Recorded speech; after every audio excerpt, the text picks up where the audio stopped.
What is going on, gearheads? This is famous comedian and television actor, and now movie writer and director, Jerry the Real Deal Seinfeld. That's right, folks, I am back for one intro. See, I was paid for 10 intros, and since Gearbox was put out of its misery, I owed Hack Ride Studios one intro. So here it is. Contractual obligations complete. Do whatever you want them out of here. Golly geez, thanks, Jerry. Jerry Seinfeld, ladies and gentlemen. All right, gearheads, it is time to get to it. And now, here is your host, a man who can commentate with the best of them. Commentator, a man with very little sight, but an amazing amount of insight. The one, the only, Blind Mike Geary!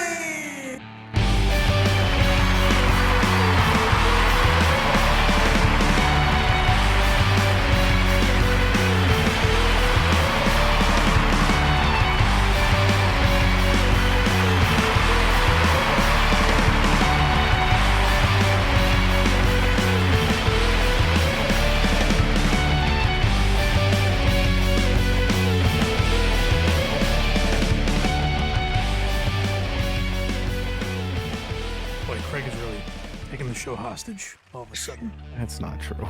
Just whatever he wants is how. I mean, you guys think he's flexing in those cut-off shirts that he wears, trying to be sexy on camera now. We used to do it together. You should see our message. Jesus Christ. It's fucking hectically. All right, hey, so it's the Blind Mike Project. Please go to blindmike.net. We don't really know if it's working right now, but I don't have time to explain that to you, so let's get into it. Alec Baldwin, we got Stuttering John, Kevin Brennan. Now we got to get out of here because Craig's decided that we have no time today. We got some time. We got plenty of time. I guess. Jesus. Is the site down? Is that what you're saying? Oh yeah, you don't know about this? No. I think it's a warthog error. Uh-oh. Yeah, if you go to blindmike.net right now, who knows if it's working when this comes out. We'll see. But you guys know how to support the show, right? We have a Patreon, we have YouTube. Just type in Blind Mike Project to Google and we should come up, or it's the kid from Legion of Skanks, one or the other. So he's too busy with Plankton rules. Yeah. Is that what's happening? Yeah, I don't know what happened. We just pointed it out on as we record this on the show today on KMS. Justin pointed that blindmike.net was down. So guys, you know what? Go there right now and see if it's up. And if it is, then make sure you subscribe on all platforms, wherever you get podcasts. Because while this may be a sinking ship, while Craig has done his best to run this thing into the bottom of the ocean, I carry a life vest on me at all times, and I'll be here. That's just right. Floating by myself.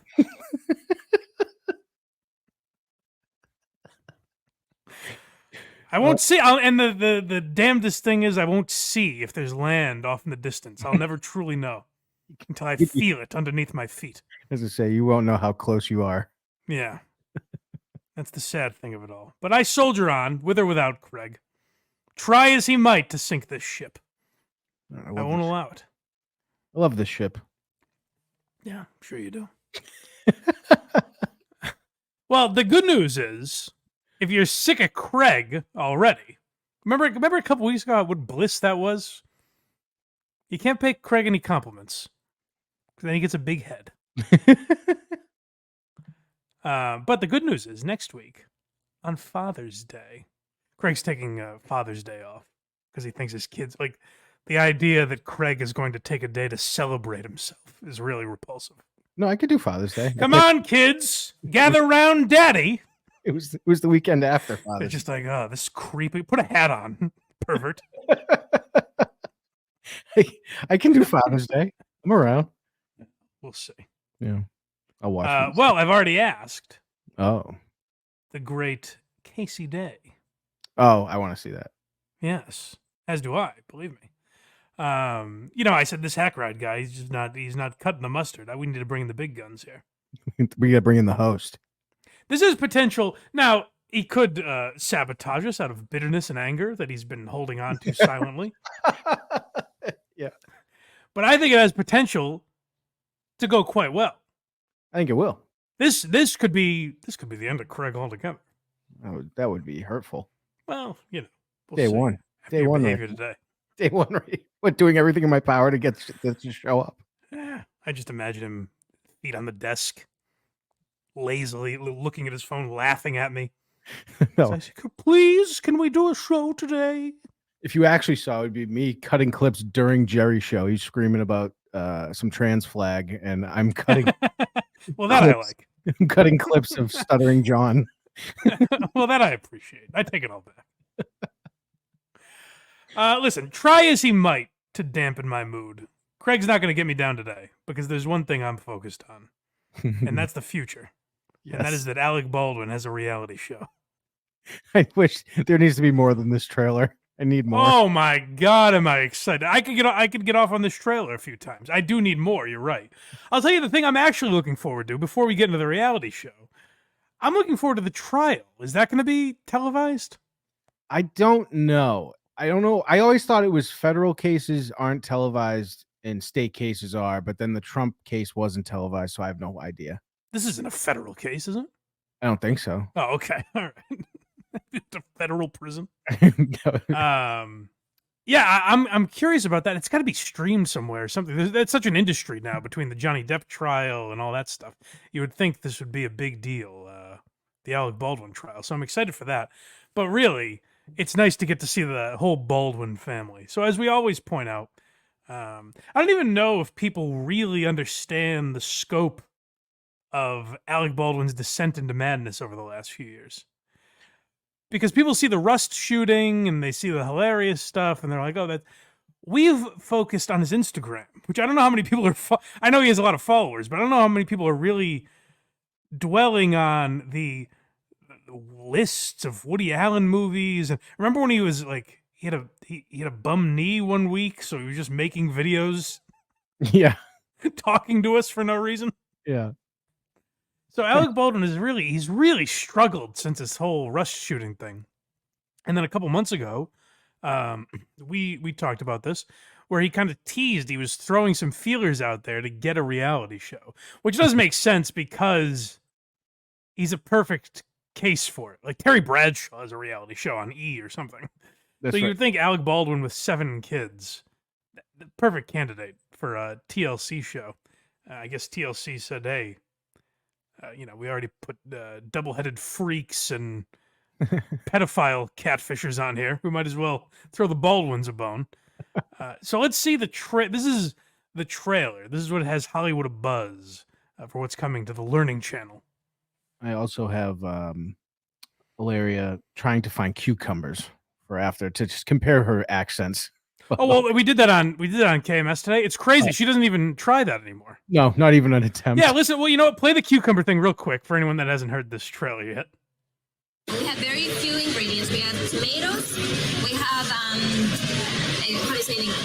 Cucumbers. We have red A lot people focus on the cucumber and how do you say part. My favorite part is how do you say in English? Like, the language I don't know. Hillary Thomas from Boston. I was gonna say she's from like Newton or something.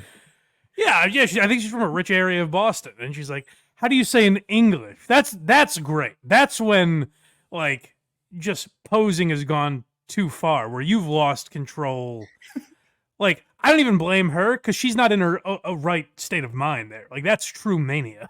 Yeah, she just stops. It wasn't like a little thing or a tapered off. It just went away. That's like me. I'm trying to think of a good example. It's like me trying to sound smart. Like if I got into a political argument and I threw something out there that I don't know what it means, but I'm like, I've said it. There's no turning back now. I've pretended to know what this word means. She's doing like the opposite. Yeah. How do you say in English? This I do not know. I do not know this native tongue you speak. It'd be very funny too if in Spanish, because sometimes Spanish words are English words. They're the same thing. If cucumber was one of them, that would be.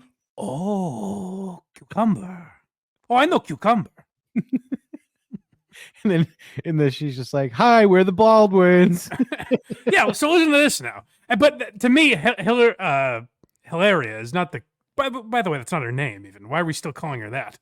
I don't know. If she's dropped the accent, it's Hillary. I think she legally changed her name. She's close to dropping this whole facade. I was never even married to Alec Baldwin. But yeah, Hilaria is not the craziest part to me. To me, it's Alec. But do focus early on. You just heard that. Como se dice cucumber? Where'd that girl go? It's amazing, how quickly. I got to say, my girlfriend is from another country, moved over here at a young age, and is able. You wouldn't know from talking to her. No accent at all. Mm-hmm. And that's the same thing. Hilaria, coming all the way from Boston, she has mastered that same feat. It's pretty impressive. She's got the wrong accent. Use your posture, stand up straight. Because otherwise I'm going to look like I'm taller than you, and you already said I was short. Whoa! Hey, slow down, Mexican lady. We can't understand you. Hi, I'm Alec Baldwin. And I'm Ilaria Baldwin, and we have an announcement. Again, sorry. Hi, I'm Ilaria Baldwin. And I'm Alec Baldwin. And we have an announcement to make. Good God, no. No, definitely not. Oh, you two are so cute. It's almost like you don't know the cameras are on. Alec would shoot it if she was pregnant. Oh, darn, I flubbed my line. I guess we've got to start over. God, no, not another one. Yeah, do you think Alec wants this, or is he dreading it? I'm stunned with everything going on in his life. He's like, let's just bring them all in. Let's put it all on camera. Fine. The next person I kill in cold blood, there will be no discrepancy. Their last name will be Baldwin. No, definitely not. We're done having kids. Bye. Sit down. Okay. Now, that's a little. Are you thinking what I'm thinking? That's a little the classic Alec. Yeah, that. But also, I don't know how closely you got to look at this. I know you can see stuff if you Did you see him in the pile of kids? Oh no! It's all his kids in his head is just poking through him. It's very funny. Sit down, you little pig. I hope we get that guy. Well, that's the greatest. Is this is what we're seeing is the Brian Regan bit where Alec Baldwin's tangled up in the blinds. Yeah, just wacky old dad. But what we know, just from living in reality, is that Alec Baldwin as a father is, listen, you little nasty little swine. I should try to find that. It's the greatest voicemail ever. He calls his daughter, who at the time was quite young. Very, like 13 or something, right? And said, I am going to straighten your ass out. Baldwin. My favorite part of that message is, you've embarrassed me for the last time. He keeps getting embarrassed by waiting for her. He's unbelievable. Hold on. I got the voicemail we can play a little bit after if you want. Perfect. No, let's hear a little of the voicemail now, if you wouldn't mind. So this is the guy. This is the real guy. Oh, I can't hear it. Can you turn it up a little? Hold on. Oh boy. Even faintly, it's enjoyable, but I can barely hear it. I mean, it's faint to me too. Well, it's faint to everybody. How about we turn it up? Hold up. All right, never mind. It's not working. It's crap quality. Okay, terrific. Well, nicely done. Casey Dave won't make those mistakes next week. I think everyone will hear it. All right. Well, guys, pretend you heard it at home, and then let's go back to reality, Alec. Kids. Bye. Sit down. This is about our show. I do think you hear a little bit there where he's like, sit down, I'm telling you for the last time. Enough of the crayons. Do you see what I did to that lady on set? A nice lady? Imagine what I could do to you hellions. I want the kids to have like toy camcorders, and when they see their dad, they duck. I hope they have toy guns. Yeah. Hey, just like you, Pop. This one's a toy also, right, Dad? Inviting you into our home to experience the ups and downs, the good, the bad, the wild, and the crazy. The wild, the crazy, the homicidal. Kids are jumping all over the place, and like this 1-year-old is just trying to crawl through his legs. Meanwhile, they're always like 7 kids. There's a daughter who's like my age that he called a little pig and doesn't acknowledge anymore. place we love to be most. You say we are the Baldwins. We are the Baldwins. No, we are the Baldwins. We all gotta say it. Here we go. 1, 2, 3. We are the Baldwins. Here we go, kids. Hip, hip, hooray. Woo. Yeah, that's why watching this is exactly where Alec wants to be. Totally. He's one of the angriest guys in showbiz history. He just punched someone's camera a couple weeks ago. Yeah, like he's like the classic. And listen, I don't really have a problem with with him knocking out a few of the paparazzi with the way that they behave sometimes. So no issue there. But like he is the vintage angry celebrity when you find him in public. And here he's going like, "Ooh, whoops-a-daisies, what game are we gonna play today?" There's me, crazy old dad. We're coming to TLC.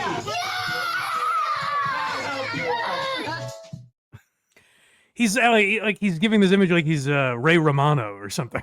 he's the fucking angriest guy and like a great actor. Oh, he's the best. He's like a respect. This would be like if Pacino. No, not that crazy, but like a respected actor did this. You know, Right. I can't wait. I might have to replace Quincy. I'm tremendously excited. Yeah, it's right in line to replace Quincy. I think we'll be talking a lot of the Baldwins. Is that what it's called officially? I believe so. It didn't have it just had a TLC logo. It didn't have a title. It's called Not Guilty. The Alec Baldwin story. It's called Reality Show Pending Trial. Yeah, that's the crazy thing is like, so the trial starts in July. I think it's like July 10th. I looked it up. What if he's guilty? I mean, he's probably gonna be. Collect call from dad. I'm gonna see if this will be televised. It'll be on. Oh, the trial. Yeah. It'll have to be on YouTube or something, right? Yeah, like the Karen Reed stuff. Like it's just all day. Sure. Yeah. Or yeah.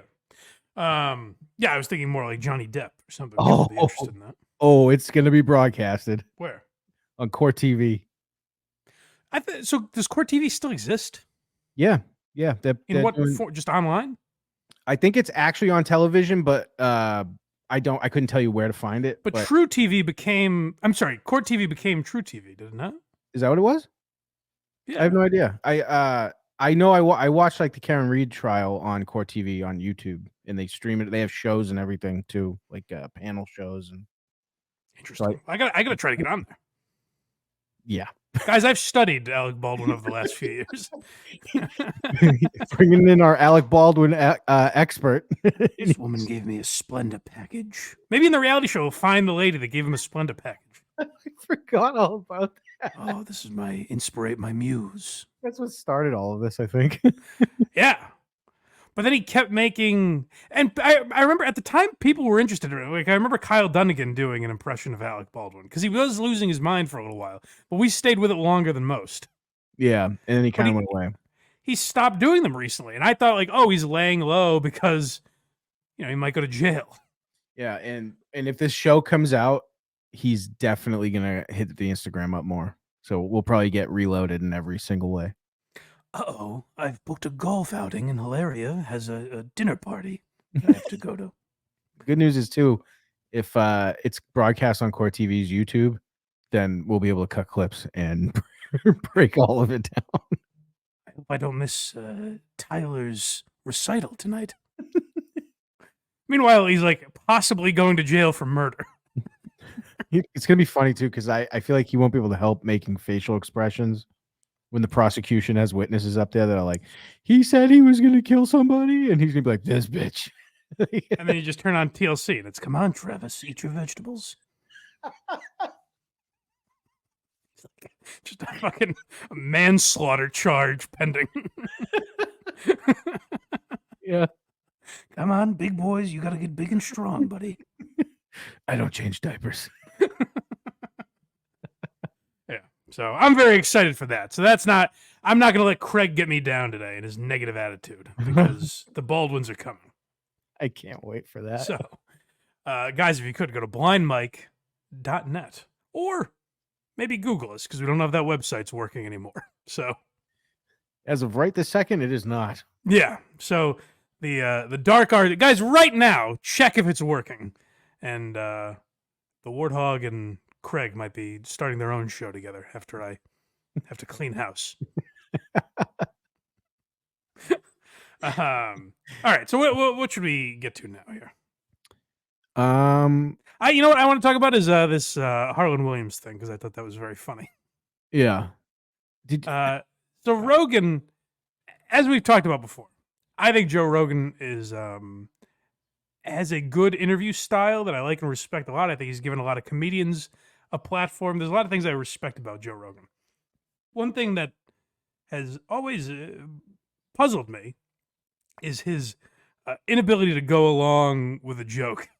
And he did not seem particularly playful in this Harland Williams interview. So when I saw that Harland Williams was on the Joe Rogan Experience, I said, I wonder how that dynamic's going to go. Because Harland is very silly. He's always doing bits. Mm-hmm. He's been on Kill Tony a couple times recently. By the way, we're in a Harland Williams renaissance of sorts. Kind of. He was like, you know, he's been a comedian for many years, but you've seen him pop up in a bunch of movies like Something About Mary and Dumb and Dumber and all these.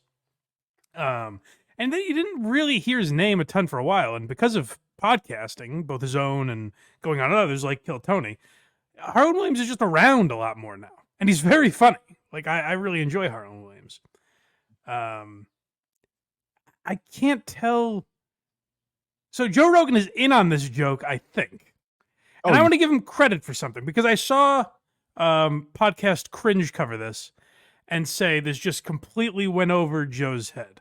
I have a different analysis of it, but I know Harland Williams is always doing bits. And it seems like maybe this is very real. Maybe it's a real medical condition. But he brings this up on the Joe Rogan Experience recently. Do you mind if I just dip into... I brought a little something. I have to do it about every 20 minutes. I do apologize. What is it? Here's the genius of Harland Williams. This is 20 minutes and 6 seconds into the interview. Like, he had this timed. I have an eating thing I have to do. Really? Well, if you don't mind. No, not at all. No. Thank you. Oh, God. Old Ernest Joe. He seems so genuine there. Oh, please, by all means. Of course you have an eating thing you have to do on my podcast. Go ahead. That's why he said every 20 minutes. Like if he said every hour, he'd be like, well, this podcast is 3 hours. So it would still, it wouldn't be that big of a deal. Every 20 minutes. Dang. I'm a little embarrassed, but I have a tapeworm. For real? Yeah, it's about almost 4 feet. Have you ever had one? You really do? Yeah. I never know with you, I don't know if it's bad or something. He's skeptical. You got to give him that. He's skeptical. He goes, I don't know if I should feel bad or start mocking you. Ever. I didn't even want to bring it up. I feel bad if it's true. You have a real tapeworm? I do. Well, how'd you get it, do you think? I was in the Galapagos Islands recently, and they have a rodent over there called the Bermuda eel rat, and it's not a documented species. It's the local jargon. Very, very smart of Harland to throw in. That species does not exist. By all accounts, it appears that doesn't exist. He should have found a place that actually has tapeworms and said he was there. It's not documented. Well, because I think he shit his pants a little and looked to his right because Jamie's immediate with the searches. Yeah. Very smart, though. It's not documented. He continues. And so they eat it over there. And I ate the damn thing, and I got a parasite that led to a tapeworm. And she's about a 4-footer. What do they do to get it out? Well, they have pills. But this is, I don't even know if I should talk about this, but it's a little odd. I sort of got attached to the little fella. Oh, you like having it now? Well, we hear all this talk about, women and men can have babies. They're telling men they can have children. So you got a little baby tapeworm. He knows how to appeal to Rogan, too. Just out of nowhere, he's like, all this talk about these trans people. Rogan's like, all right. Say I have something living inside me, and I sort of like it. I sort of like, sometimes I can feel it moving around. Sometimes I'll put a piece of cheese in the bed at night and it'll come out and I feel like I have a tail. And so what I have to do is I have to... By the way, the visual, have you ever seen those fake like Shane and Rogan videos that they splice it to make it look like a different conversation? Sure. This looks like that, but it's the real thing. Yeah, Rogan, like so here's the thing: is I think Rogan is playing the straight man a little bit, but you see him get more annoyed as this goes on. Where I'm like, how is this a comedy legend of sorts is in front of you, doing something ridiculous? Play along, little Joe. You know. I feel like Joe Rogan is not in on this at all. He seems angry. His face is telling me he's not in on this. But there's a couple instances where I'm like, oh, maybe he's being funny with it. Like Joe's trying to be the straight man. But then there's other times, because Joe's so desperately, this is why it's weird that like Joe's a comedian and hangs out at the Comedy Store and now the Mothership and all that, and has such a love for comedy. Because when there's any sort of funny conversation going around, Joe's like, okay, let's get back to World War II or whatever we were discussing. Well, Sal Vulcano was just on Rogan. I don't know if you listened to I it. did, yes. So I don't know if you caught the part where Sal was talking about a chimpanzee on ice skates biting a lady's leg. And Joe's like, oh my God. And Sal saw it when he was 8 years old. Yep. And Rogan goes, did they find it? Did they like put the monkey down? And he goes, yeah, I had my ear to the ground and still nothing came across my desk. Sal had a few of those that were pretty good. Nothing came across my desk is funny. Yeah. And Rogan, but his response to that is like, okay. Like, yeah, there was like, they were talking about bears or something. And, Rogan says black bear or brown bear, and Sal goes, well, I don't see color in that way, but I'm just kidding. It was very funny because he did it so quickly and kept moving. Yeah. But like Rogan, there's not an ounce, there's not a titter, there's not a tee-hee, not even a ha. No, it's a history lesson on bears actually right after that comment. It's a very serious conversation. That's what's so interesting. So the bit that we're getting into that Harland does here, I have such a respect for guys like Harland Williams. I mean, this is what Norm was amazing at. Is the commitment, never allowing anyone, even when people are certain you are kidding, never allowing them to fully believe it, because you're like, well, he would have admitted it eventually, right? He puts a piece of cheese on his bed and it comes out at night. I have to eat celery. Well, what it does, it reacts to the vibration of sound. And celery's kind of got the best kind of crunch, and it kind of settles the guy down. Okay. I just need He's not. Rogan is thoroughly annoyed. I take it back. I don't know what I was hearing the first time. Well, if you're gonna laugh, you have to do this about every 20 minutes for the tapeworm. Yeah, settles him down. Such an intensely loud food. No, I just mean Rogan's just like, I think he was laughing at first. As we'll see, I think it's just like, all right, guy. Rivaled by maybe only potato chips. I don't even know about that. I don't know if they're like, he picked possibly the best food to accompany this bit. It's definitely the funniest looking.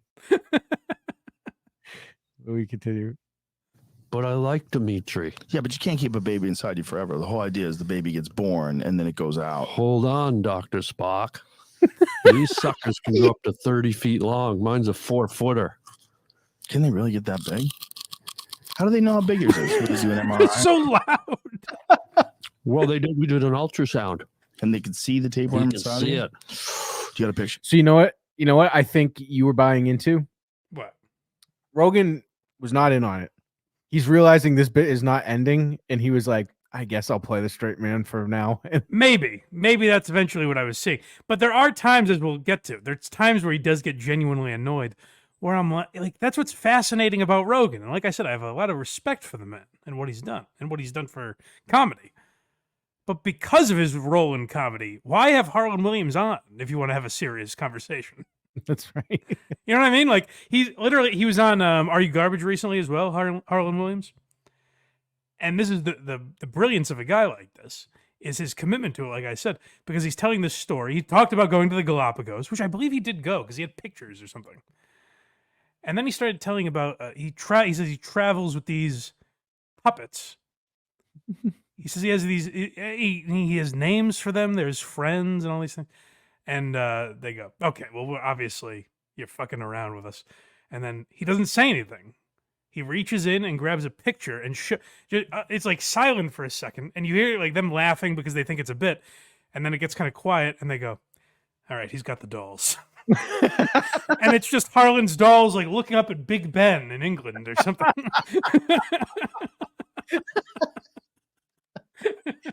He also, pre-pandemic, did a special in the middle of a desert to nobody.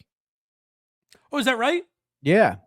You don't hear him get credit for that because I always hear like people mention Maria Bamford's Right. to her parents. I hear about that a lot. It- I don't know if I've ever heard of that. It was on Netflix. I forget if he was on the side of a mountain or in a desert, but I think it was a desert, and there was no Okay. audience. He was just telling jokes to a desert. And he's the type of guy that I think not everyone could get away with that. Yeah. I don't think he You know? did, though, because you didn't even hear about it. That's true. Yeah. Do you got a picture of that? I don't have a picture handy How do you not have a picture on your phone of that? of my kid, of little Dimitri. Yeah. Seems like he'd be really sad if you didn't have a picture of him. I got to bring one in. When I come back next week, I'll bring one in.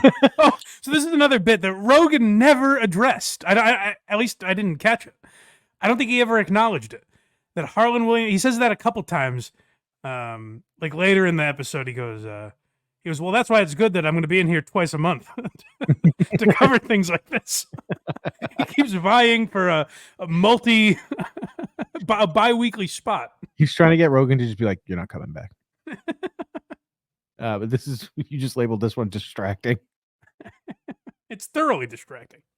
Hair. Not only that, those worms, those aquatic worms, trick grasshoppers into drowning themselves so Excuse me. they could be born. What are you doing, man? Don't do No, that. the pulp. I know, but don't just grab it and put it on I the know, but table. it was. I And felt like I someone's was gotta chewing clean that. cud. Well, I put it on the other celery. Okay.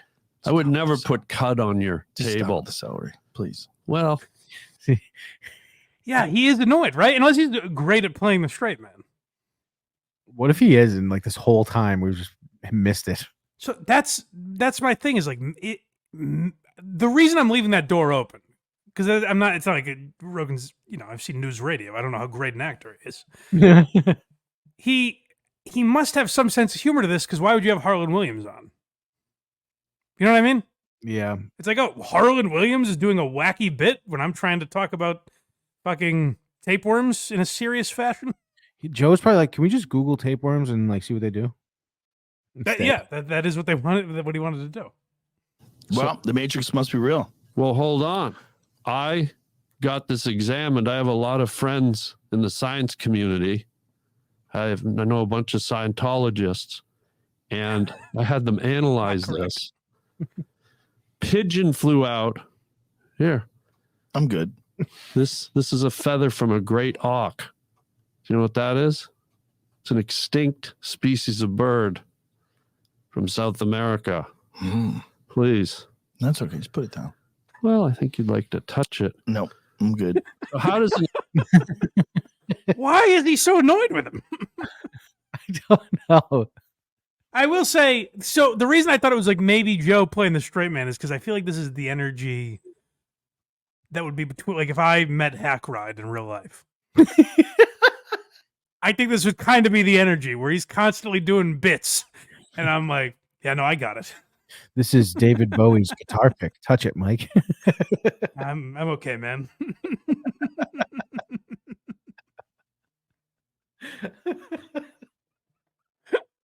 But yeah, I'm so glad that Harland Williams did that because you don't see people mess with Rogan in that way, and like there should be more of it, you know? Yeah. Like he's a great platform for comedians, but here's the thing: is like you can't have comedians on and expect them to seriously talk about bears and if we were living in a simulation and doing TMT because some comedians will be into that and have interesting thoughts on it, and some won't. Like, if you're doing interviews like that, you kind of got to play to people's strengths sometimes. So I'm glad Harland was like, oh, well, I'm not changing for Joe Rogan. I'm not going to all of a sudden be very serious. Did you listen to the whole episode? I did. Yeah. I've listened to a lot of Harland Williams lately because I also listened to, he had Mark Normand on, and they told a lot of good Norm stories. He was good buddies with Norm, so I found that very interesting. Did he eventually just get serious about his career at all, or is it that the whole time? I mean, they have serious discussions, and Harland brings up a lot of interesting topics, and that's what's interesting. Like I said about the Are You Garbage episode that he did, there's some things where you call him out, and you're like, "Oh, it's a bit," and he has like evidence that it actually happened. You're like, okay, because like he was talking about being homeschooled and going to boarding school, and they didn't know what to make of it. They didn't know what was real. Yeah, I know scientists, Scientologists. Yeah. I know we brought up Sal real quick. Did you see his special? I did. What'd you think? Pretty much what I expected. Like for his first special, pretty good. There's instances that I thought were very funny, and then sometimes I thought they kind of carried on too long, or I knew where they were going and stuff like that. But like way too long in some spots. But like it was pretty much exactly what I expected. Because I think he's excellent on podcasts. He makes me laugh a lot on them. Just his dumb sayings and stuff. Yeah. And I feel like that was not really in the special. No, there was a little bit of that, but like I said, there's some things that made me laugh very hard, and then they just ended up carrying on too long. But like that's the first thing he's ever put out on his own, so I'm not judging it too harshly. Right. Yeah, I thought he seemed. I know he was talking about basically being drugged by Ari before the show with his like caffeine. Oh yes, yeah. I heard him say that. I'm glad he said that because I was like, he's way high energy for what I thought he would be. Yeah, well, he said he didn't even use the first show. He has not even a second. Yeah. But yeah, Harland Williams is very funny. I think worth checking out any of the appearances he's made on podcasts. He's a very funny guy. Yes, he is. But just the loud crunch. He picked the perfect food to crunch into the microphone. When he pulled it out of his bag and it had all the stems and leaves on it still, it was... I'm not sure it even fully comes across because you have our mics on here and everything. Like, if you listen to the podcast with headphones on, it's so loud into the headphones. It's so loud. I don't think Rogan appreciated it very much. I really don't. No, there were instances where I thought maybe he's playing the straight man, but it didn't seem that way. I think he was trying, but he realized it just wasn't ending. Yeah. And then there is like an hour and change in, you hear him eating celery again. And it's never addressed. That's how you defeat him. Yeah. All right. Let's move on to I want to talk about some Stuttering John stuff. But first I want to talk about Kevin Brennan. We have a couple Kevin Brennan clips, and then we'll get into John versus Kevin. Because Stuttering John's gonna make me defend Kevin Brennan. So I wanna ease into it by mocking Kevin at first. Yeah. So these people, I listen to Stuttering John and I listen to Kevin, and yes, we're talking about Stuttering John again. Before you say, I thought you were done talking about Stuttering John. Where the hell you been? I lied. I gave it a week, and then he roped me back in. That lie was like a year ago. People, get over it. Remember, by the way, I think it was just last week, we played him saying, I'm going to Hackmania. Mm-hmm. Did you say Hackmania or Vegas? Wow, we'll get into that. Wait, let's start with Kevin real quick. Because I listen to these guys, and I really think there's such a dividing line. And the reason I like, Carl's show and Tukey and Cardiff and all these people, I think there's such a clear difference in the people that are having fun with all of this and the people that aren't. Like, it seems obvious to me. And, listen, I don't know what they're like at home and what their real mindset is on all of it. But I'm telling you, how they come across is that they are living miserable lives. And I think John and Kevin fall into this category where it doesn't seem like they enjoy what they're doing. and they're bitching about what other people make, and they're bitching about who will come on their show and who won't. And it's fascinating to watch because it's so pathetic. And, you know, people will say like, oh, but Carl does this or that. And it's like, yeah, but it seems like everyone on that side of things is having fun with it. You know? That's because they are, Mike. And this man, I tell me if I'm wrong, guys. Tell me if it seems like this man is having fun with everything he's doing. It's just a Oh yeah, Shuli. Somebody sent me a clip. Shuli said my numbers don't make sense because I don't get enough likes. I like There's a clip on Reddit on Shuli's Anonymous. They're him and Joe. That My first thing is, why is he on there? Well, because that's what his whole show is. Oh, The whole show is talking about how Shuli's numbers aren't real. So let me fill anyone in that isn't aware. Basically, what Stuttering John and Kevin do every day is say that Shuli's numbers are fake. Maybe they are. Now, here's how easy it is to manipulate, like when you talk about fake news in the media. Here's how easy it is to manipulate idiots like me. I'll listen to Stuttering John for long enough sometimes that I'm like, is Shuli buying views? I'm like, he keeps saying it over and over again. It must be true. you can't lie that hard.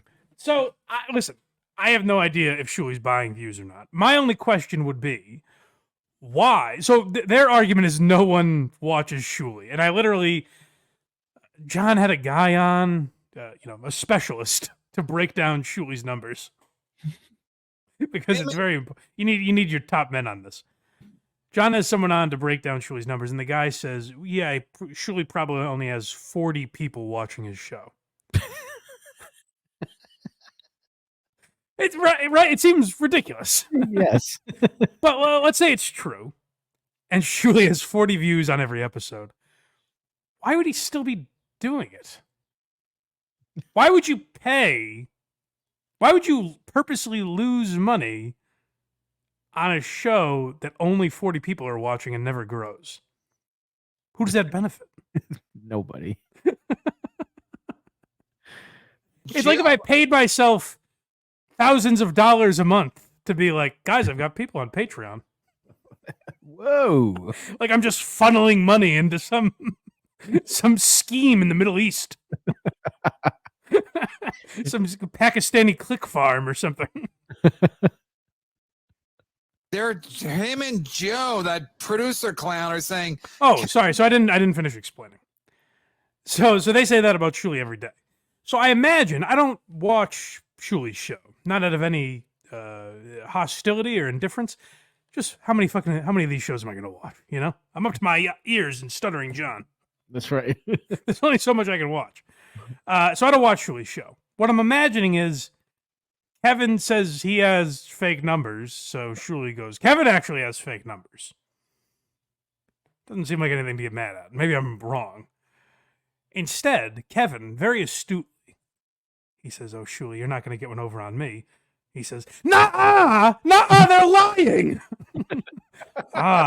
You played it cool, Kevin. Very good. I didn't see that coming.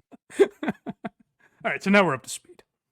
Numbers are all great, except they don't make sense because he doesn't get enough likes. Go right there, right now. I'm not even going to play it. It's so ridiculous because, and again, they're fucked now because nobody wants to talk about them anymore because it's all about Ray DeVito and Aaron. Hold on. Well, I got news for you, Kevin. Hey, yeah, Craig's right. You're talking about them.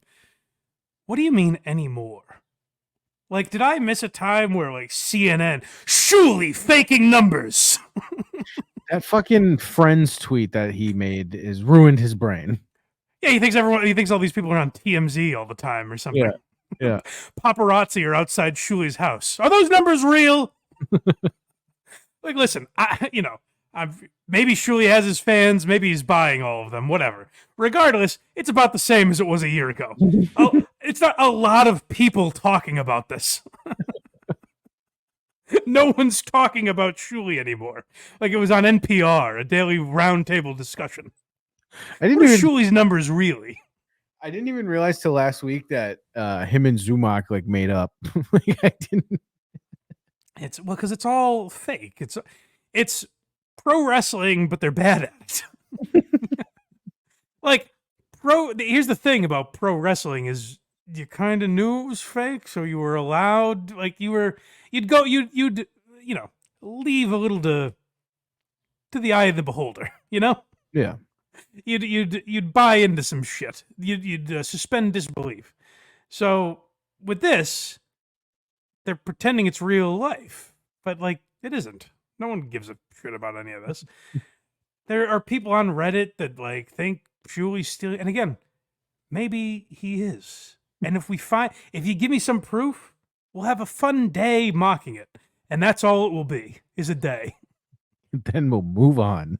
I won't every day, it's Shuli stealing numbers. And then meanwhile, Shuli still does a show every day. So it's like, it just never ends. Like, what are you proving, Kevin? Who gives a fuck? Trying to stir up a controversy, be like, Kevin's numbers don't make sense because he doesn't get enough likes. If I say hit the like button, it's to mock all the people that say hit the like button. I'm saying it ironically. Oh. I'm saying You, Kevin, you're the guy who doesn't care about your YouTube channel. That's why you're on it every day.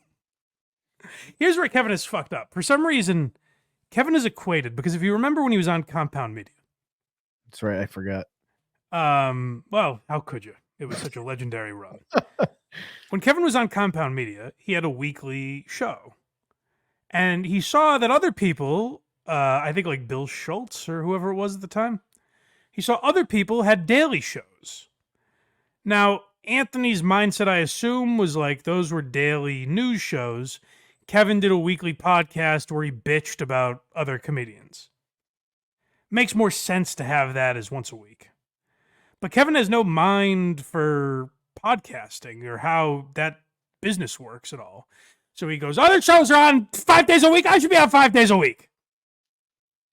Okay, Kevin, we'll give you 2 shows a week.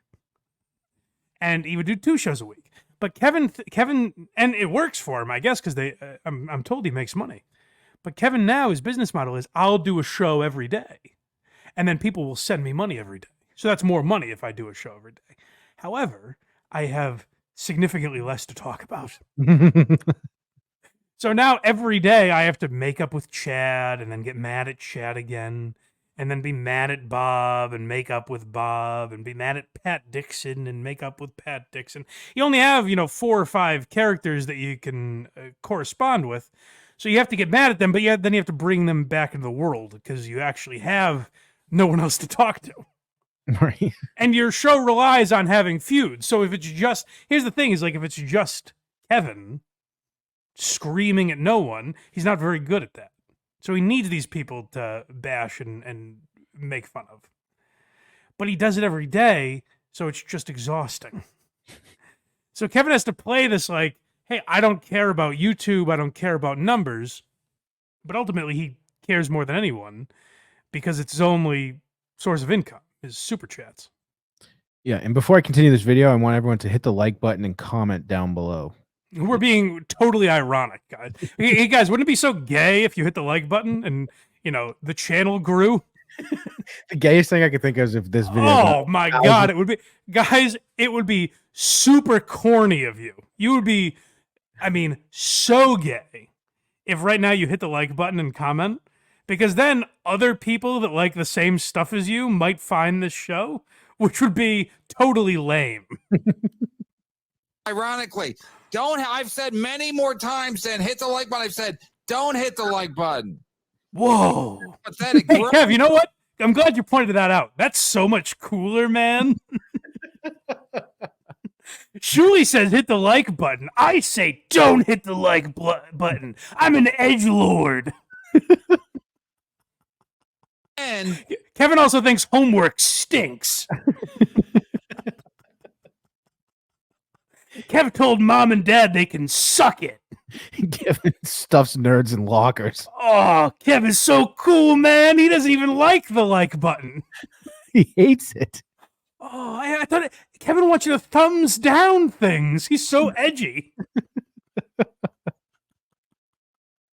Worrying about how many likes they get. You can't make these fucking losers up. And Shuli's like, oh, yeah, that's right. Kevin doesn't get enough likes. I never checked on the fucking likes. Whoa! You never checked, Kev? That's so crazy, man. I can't believe that. Kev better watch out. The FCC might find him.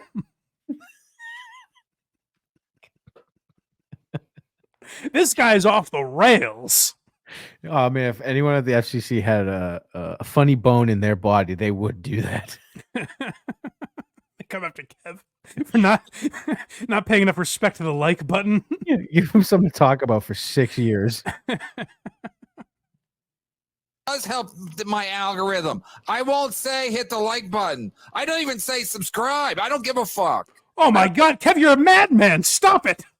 I haven't seen someone this cool since Crystalia stole that guy's girlfriend. Can you do me a favor and bleep that out of the podcast? I don't want people to hear this kind of crazy talk. You got it. Oh my God. They're going to see how far away we are from the edge and be like, we're not even going to bother pushing this guy off. He's too far away. Spoiler alert, it's not that far. It's not that far. Fuck the like button. Oh, come on now. Fuck that fucking Hey, you get out of here. We're not man enough to really think that. Fuck the like button, dude. I say don't subscribe. Cool. That's fucking sick. Oh my God, Kev, you're so cool. Do you tell people not to eat their vegetables too? You guys downvote every fucking comment, dude. Like comments are stupid. Shame them. Kevin's so crazy. He says no more Mondays. Kevin's just Garfield. What a madman. He just wants his lasagna.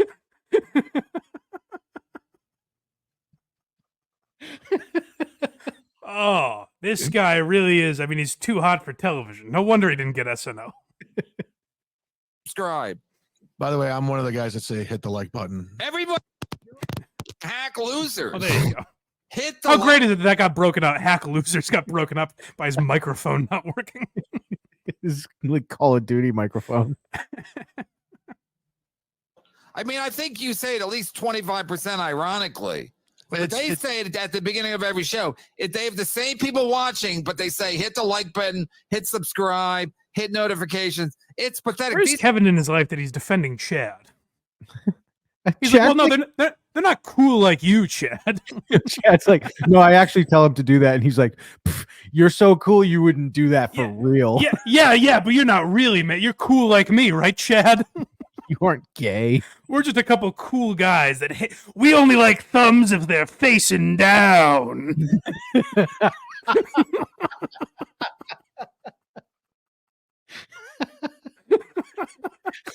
That's the episode title. What an edgelord.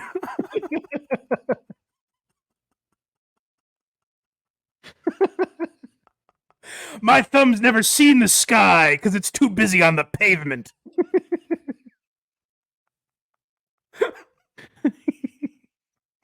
It's like that's really neat, Kev. Is he like 60? Like, how old is this guy? Yeah, he's in his 60s. Oh my God. Subscribe, hit notifications. It's pathetic. These are grown men. Times 6. Kev, you are too, right? The one engaging in this conversation? No, I don't care if you have more likes than me. Yeah, guess, Kevin, you're also a grown man doing that. Yeah, I got detention today. Having the argument about who cares about likes less is just as childish as having the argument about who likes more. Do you understand that, Kevin? It's like middle school. I think she likes me. Well, I don't even like girls, so there.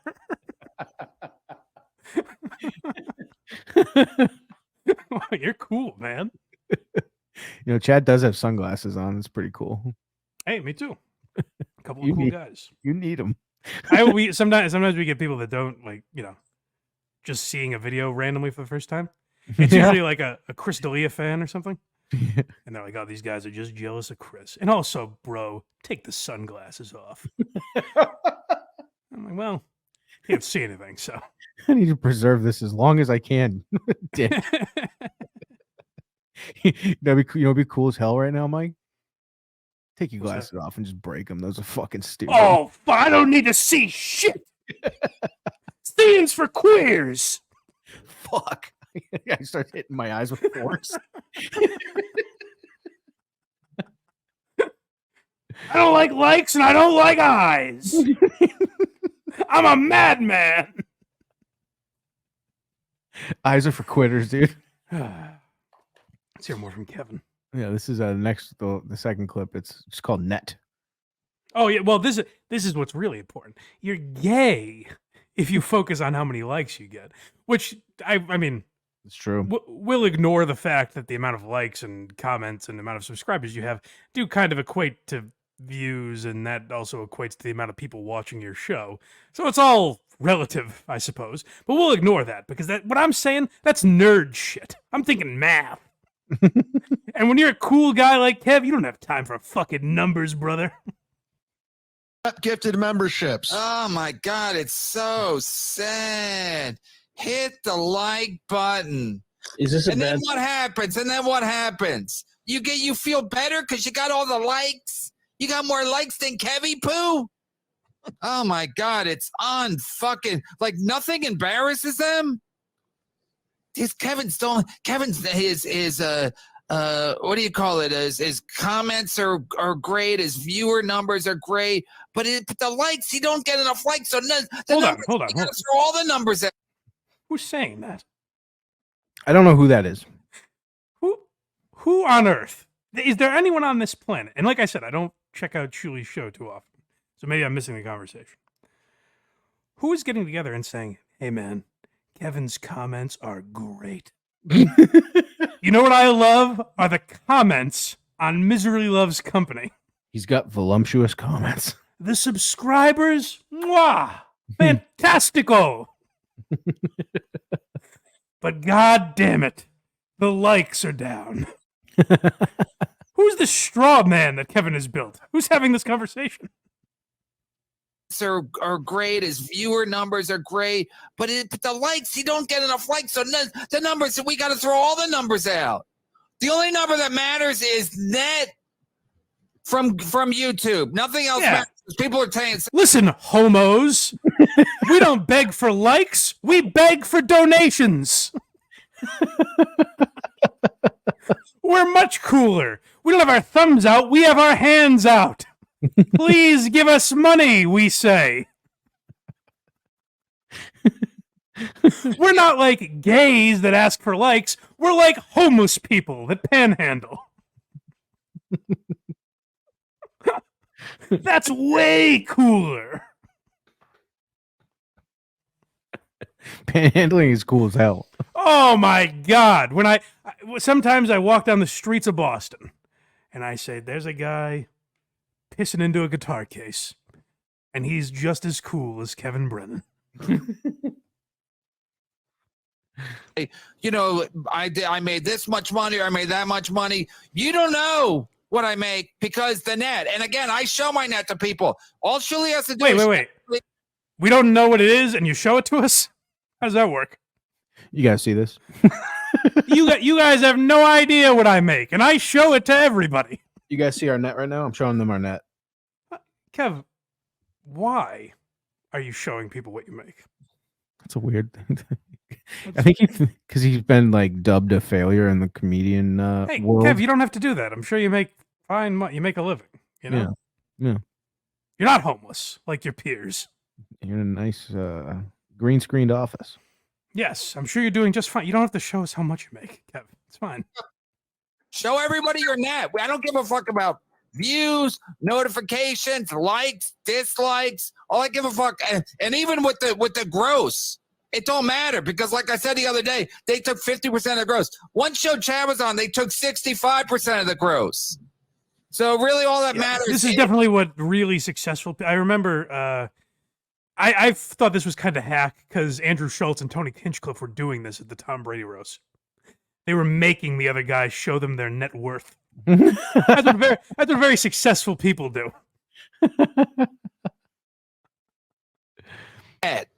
Likes and subscribers and again, they act like they're so fucking they're killing it. Nobody goes to their fucking shows. Because again, you can't buy fans. You can buy all the other shit, but you can't buy fans who are going to come to your show. But if that was true, Kev, you wouldn't be worried about them constantly. You wouldn't constantly be mad about the amount of views they have and the amount of super chats they get and the amount of money they make and who's going to their shows. Like, we don't have a ton of views or subscribe. Like in the grand scheme of YouTube, this is a very small channel. I don't look at channels with. I don't go to GD Fenderson and go, he's not making any money. Who gives a shit? Who cares, Kev? Fucking lighten up. The problem with doing a show every day, and Kev just sees like, people super chat, so I should do a show every day. The problem with that is you don't have anything to talk about. So every day you have to, and that's especially tough when your whole thing is specifically talking about how much you hate other comedians. So every day you have to think of a reason you hate people in your field. And so, inevitably it just comes back like, Shuli's the easiest guy to hate right now, or Bob Levy. So I'll just say they don't make any money. It's the laziest form of broadcasting. Fucking got him though. It was pretty cool that when I realized he didn't like likes. That's a guy with some swagger. I realized I didn't realize how poor Shuli was until we just watched that. No, now I know. Now it's nice to know. It's nice to really know, Yeah. But now I've got to defend Kevin for a moment. Oh boy. Like I said, I don't like everything Kevin does. But like if you were ranking comedians, hey, maybe a show should do that sometime. But if you were ranking comedians, Kevin Brennan would be, I don't consider Stuttering John a comedian. So Kevin Brennan would be infinitely higher than Stuttering John. And like in the comedy community, here are two things that I've heard. And Stuttering John can say that I'm lying if he wants. But here are things I've heard on various podcasts. When Stuttering John's name comes up with guys who are well known in stand-up, I have heard them say, I didn't realize Stuttering John was a comedian. That's how the word dabbler came to be, is Chrissy Mayer didn't know Stuttering John was a comic. But I've heard the Legion of Skanks talk about this, Rich Voss. There are people that I've heard say, I didn't realize, not insultingly, they have no reason to bash this man. I didn't realize this guy did stand-up. Kevin, they might say he's an asshole, but they always couch it with, but he's a very funny guy. And he's a good, comedians respect Kevin as a comedian. They might think he's an asshole, but he does have respect in the business to some extent. So now Stuttering John is pretending to have a feud with Kevin Brennan. I'm sure probably by the time I'm saying this, but definitely by the time you're watching it, I'm sure John's already been back on Kevin's show. But indulge me for a moment. And let's pretend this beef was real with Stuttering John and Kevin Brennan. Don't cross the Duke, but some people are crossing the Duke. And unlike what fucking Pinky says with his fucking whiny fucking voice, nice. That 63-year-old old man freak. If I can give John a little advice here, I would say when you are turning, I believe John turns 59 this year. I would say maybe when you're that age, don't go with the old man route. You can tell you're old when your insult is, "What's up, freak?" You old man freak. He was a senior when you were a freshman, John. Let's not get too crazy here. This guy's a weenie. He's an old man. This would be like John saying, and this guy's a drunk and a has-been. Maybe think of some things that they can't just immediately throw back at you, John. I'm sitting there at the gym, getting done with my workout.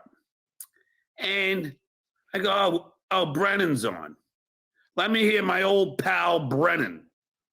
Now, I hope it all went well, John. Sounds like it. You guys know I have been nothing but supportive of Mr. Brennan. Mm-hmm. Yeah, I mean, except for the times that John has gone after him and said, I'm not speaking to him anymore, and that he's a piece of shit, and he's not as funny as his brother. Like, all the things that everyone says about Kevin, John has said when he's angry at him, but then is like, I really like Kev at other times. So that's supportive, I guess. I always compliment him. Well, except for when you don't. I always say, you know, he is good at what he does. I don't put him down. I said he's the only one who's actually had an entertainment career other than me in the Dabbleverse. It'd be great if we just stopped there. He and I are the two men that have had an entertainment career. But John, the world is changing. I don't like. I asked. I don't know. I talked to Tukey about coming on at some point soon. I'm gonna have to ask him. Like, do you have aspirations of starring in your own movie? Like, is that what Tukey and Cardiff want? Or are they just guys fucking around on YouTube because it's fun to do a podcast? You know. I want to see that movie. Like, that would be a great movie. But it's weird to, like, if you got an argument with someone on the bus, John, would you go, oh, yeah, well, I've had an entertainment career and you haven't? You know? Like, no one's arguing. No one's saying, like, hey, you weren't on the Stern Show. Then you would have an argument. Hey, John, you never announced for the Tonight Show. Then he could very easily go, as a matter of fact, I did. You're incorrect. But he's saying, oh, yeah? Well, you've never acted in film or television. Yeah, I guess that's true. I don't see what that has to do with you being a deadbeat dad and a drunk. I don't understand the equivalency. And very complimentary, wouldn't you say? I veered away from attacking Pinky. Seems it. But this guy... Oh, that's a big thing with John. If John compliments you, then you are indebted to him for life. You can never say anything he's doing is wrong or silly or dumb. You have to only compliment him now because he was so nice as to say, like, Kevin does an okay job. He's pretty meh. John's word is worth, it's invaluable. I can't describe what it's worth, quite frankly. So when John gives you a compliment, I mean, that will pay itself off 10 million fold, probably. You can walk into Netflix and hand them a piece of paper, say, slap it on the desk. This is Stuttering John's compliment to me. He said I do a fine show. Money, please. You better frame that. Not shut up. He doesn't know who his friends are, and he fucking burns bridges. Remember, that was his old. Wow. The title of his show being his undoing. Friends are, and he fucking burns bridges. Remember, that was his old show, Burning Bridges. Well, he just burned this one. It's like if you were going after Gordon Ramsay and this guy creates a hell in his kitchen. Like, yeah, that's kind of the idea. This kitchen's a nightmare.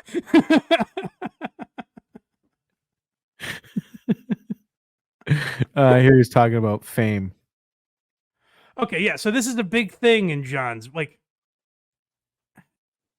was it's hard to even say. Was Stuttering John famous? Yeah, I guess he was, right? Yeah. Yeah, he was. Yeah. I would qualify. But like, you know, not Tom Hanks. You know?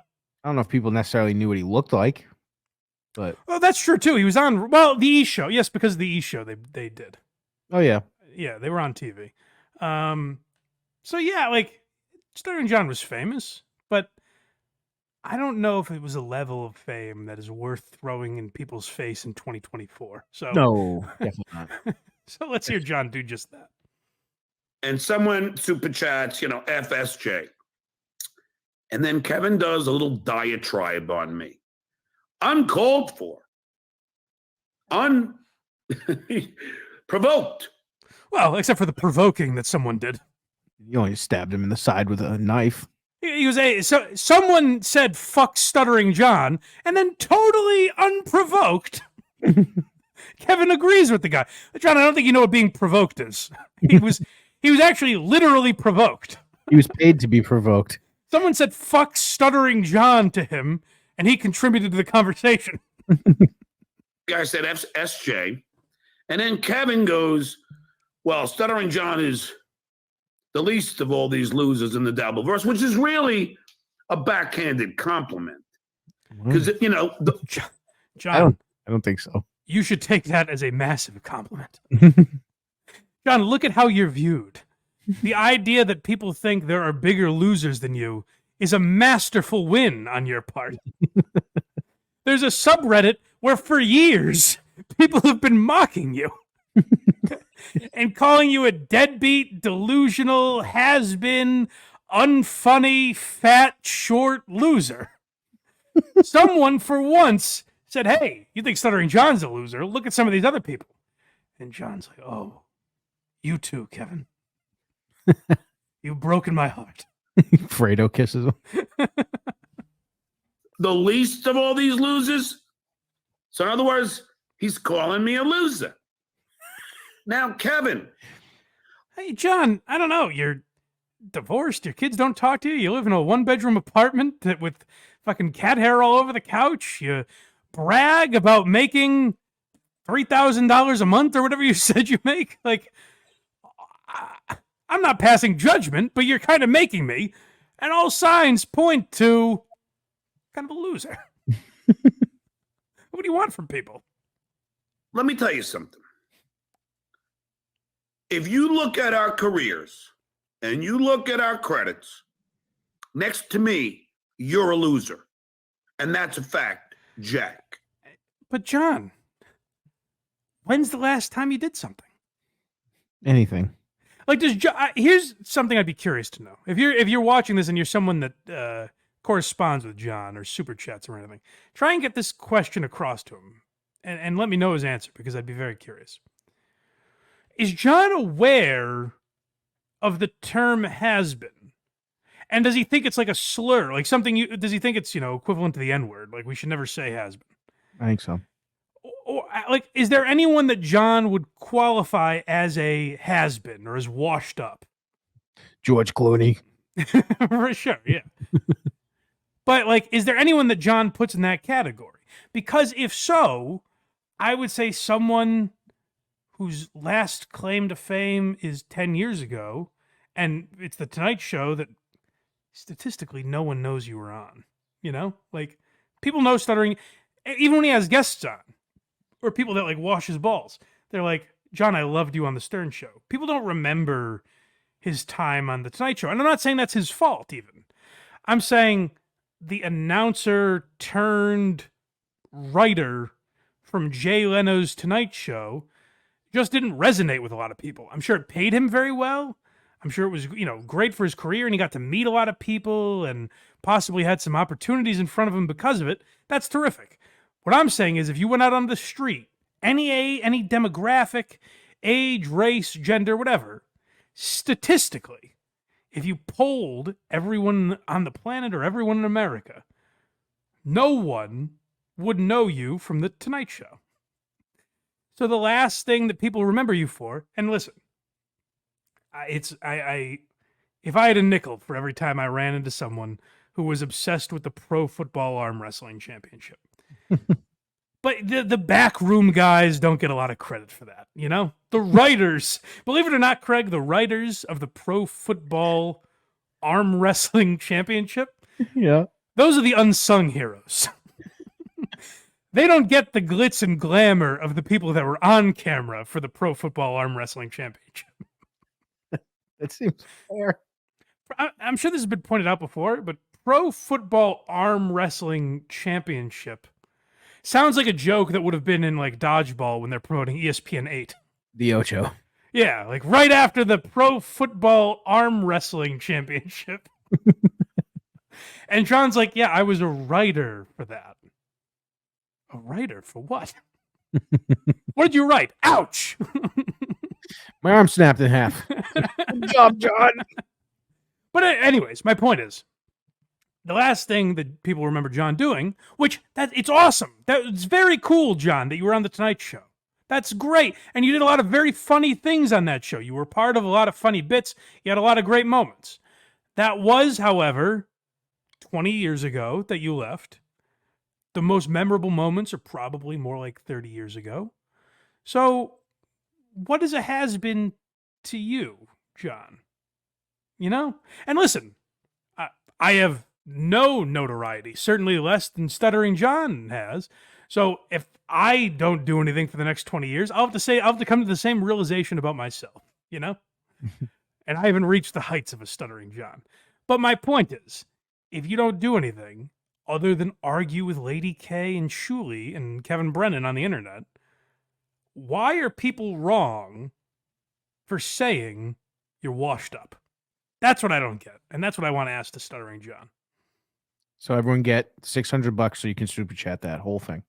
He'll do it for $2, but it's true. You have not accomplished what I have accomplished.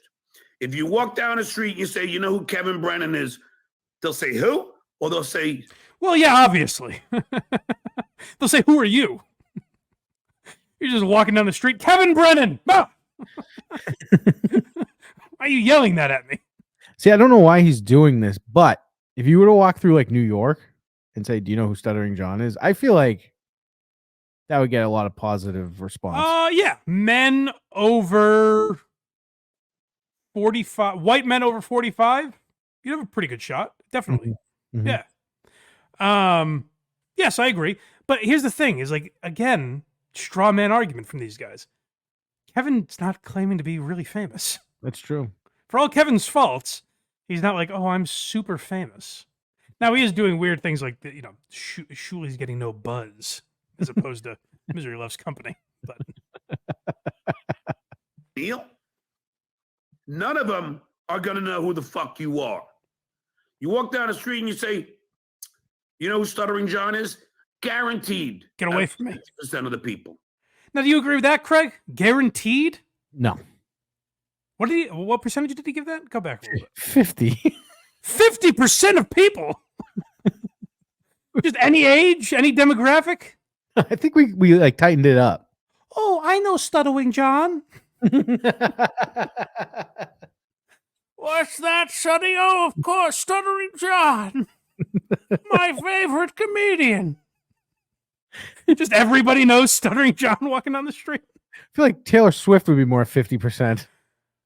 Yeah, well, that's closer to 100, sure. So John's saying he's half of Taylor Swift, which is fine. Yeah. Guaranteed at least 50% of the people. At least. Because I've done groundbreaking shit, Kevin. Whoa. Groundbreaking. Whoa. But he walked on it. Whoa. Oh my God. Do you feel that? Someone asked Ringo Starr what he did with the money. Oh God. The earth is crumbling underneath me. John, that's where you talk yourself into trouble. A little humility. If you were, John, do you understand how much, how many more flies with the honey you would get? if you said, hey, listen, I did a few things on the Howard Stern show. Maybe people didn't love it, whatever. People would hear that and say, John, you were hilarious on Stern. But now you're putting people in the position of having to respond to you saying, I did groundbreaking shit. John, yes, Ted Williams if he farted in the catcher's face. It's not, I don't know. I think the ground was still intact. Yeah, it was brilliant. But he didn't even write them. That's true. It's fucking Fred and Jackie wrote the questions. I wrote some of them. I know, John, I'm sure you did. That's why you got like 30-year-olds like Alex Stein who revere me. Yes, what? I'm sure Alex Stein has a Stuttering John poster on his wall. No, I'm the Duke. But John, listen, if I was, I'm an Opie and Anthony fan, as you know, Craig. Mm-hmm. if I was out and about and saw Travis Teft in the Opie and Anthony show, and someone said, "Hey, that's former Opie and Anthony producer, current Jim and Sam producer, Travis Teft." I go, "Hey, Trav Dog," and I'd say, "That's pretty cool. I just saw Travis Teft out on the street." I don't know if that means I revere the man. You're revered. Like just liking someone. Now, Alex Stein probably does revere Howard Stern, or what Howard Stern used to be. Mm-hmm. There's a lot of similarities there, actually. So that makes sense. Revering Stuttering John, that's just not the case, John. I'm sorry. A little humility is all. Now we have memory. Oh, well, this is good because when John is clearly in the wrong, and they say, "Hey, John, why did you challenge Blind Mike to an IQ test?" And then when he said, "Okay, I'm in," you backed out immediately. I don't remember that. It's strange how John's mind works, because when it's other things, it's a steel trap up there. Well, Kev, let's go through your list of lies while I destroy you on every fucking stupid thing you said. Does he? I have a feeling, by the way, that he has like notes off camera. He's been looking off camera this entire time. Oh, you're a cute kid, Craig. What? No, John's never done any work for his show ever once. No. Notes like what to say. Like, nope, you're wrong. he Absolutely keeps not. looking off to the right and then going, "I'm gonna tell you what." You're confusing prep work with just completely not knowing where he's going next. Right. Okay. He's looking, praying that Howard will be there and say, "Hey, John, just say this." Yes. "Hey, buddy, it's like the old days. Here's what you say when you meet Morton Downey." Well, Kev, let's go through your list of lies while I destroy you on every fucking stupid thing you said. He says, all these losers make these threats and everything, and they don't do anything. Wow, that's some tough talk.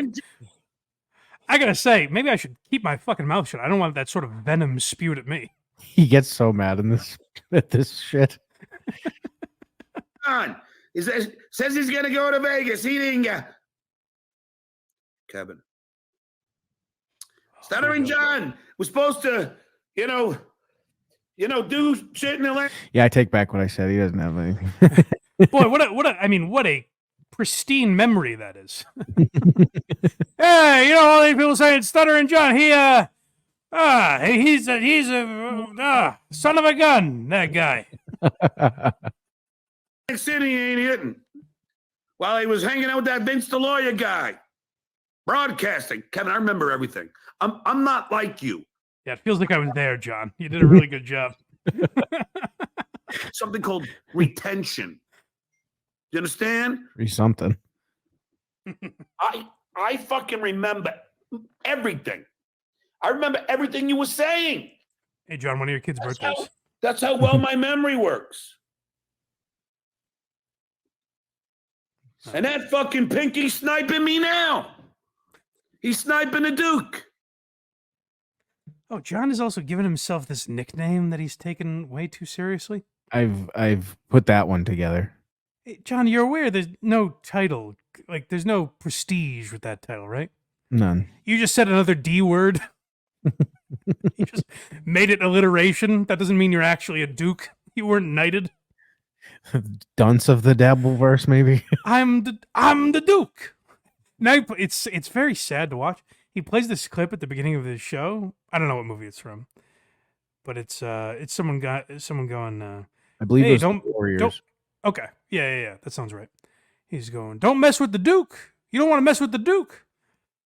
And Stuttering John is like, "Oh, now you're all shaking in your boots, aren't you?" No, you just took it's like if I found someone, talking, if there's a movie where someone's named Mike and I just played that clip.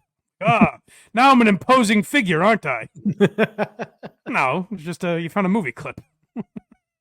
All right. Oh, we don't want to get struck.